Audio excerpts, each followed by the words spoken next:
Michael, I know you have some experience in creating charts.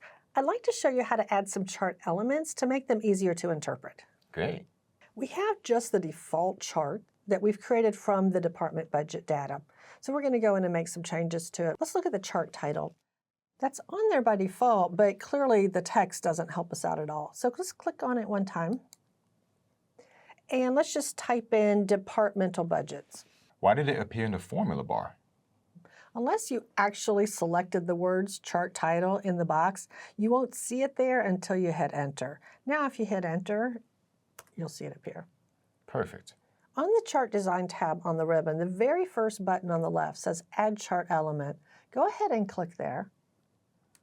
Now you'll notice that you have an option for chart title, which is what we're working with.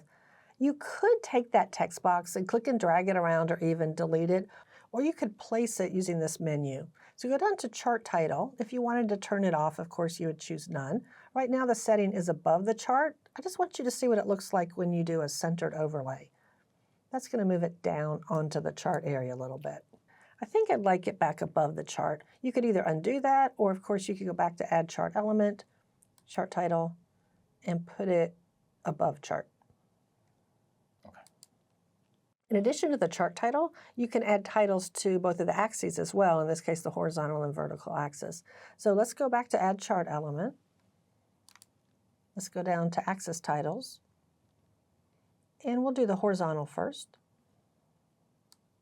Let's type in departments so we know what each of those items represent. And then we'll also put on the vertical axis. Add chart element, access titles, primary and vertical. This is our sales, so let's just type in USD for US dollars. I see how an access label could help explain my data. Now, the legend makes things a little crowded down there. Can I move that? Sure. Again, like any of these text boxes, you could click and drag, but I don't recommend it. Let's go back to Add Chart Element. We'll go down to Legend. You have a lot of places to put the legend. We could turn it off if we don't need it. In this case, let's try it at the top. I think it's going to be a little bit easier to see if we place it there.